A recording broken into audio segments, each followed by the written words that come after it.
Shalom, this week's Sedra Re'eh. A large factor in today's Israeli-Palestinian conflict that the Jewish people are plagued by is the dispute over the ownership of Eretz Yisrael. Each side of this conflict maintains that they own the land to the exclusion of the other parties in the dispute. The claims over the land are multifaceted. The claims over the land extend from divine imperative to historical record to international law. A factor in constant dispute is indigeneity, with all sides claiming to be indigenous to the land.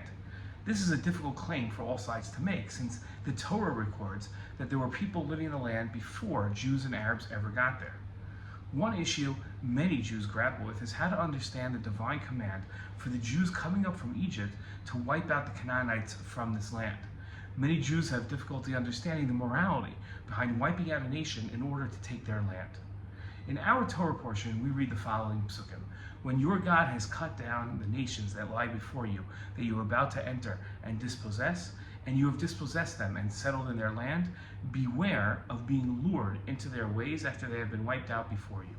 Do not inquire about their gods, saying, how did those nations worship their gods? I too will follow those practices.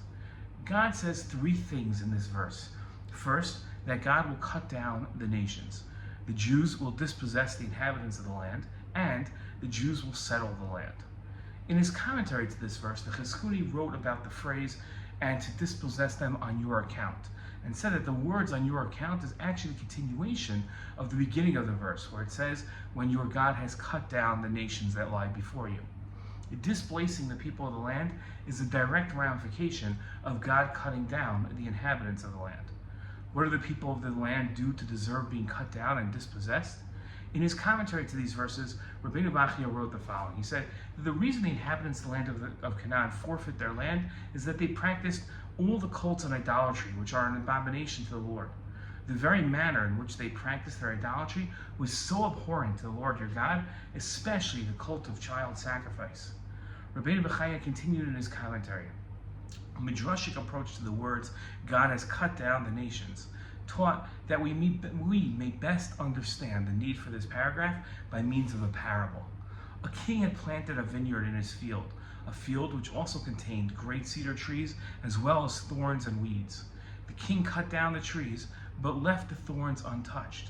When his servants observed this, they remonstrated with the king, saying, our Lord, the thorns which tore our clothing you left untouched, whereas the trees which gave shade you cut down.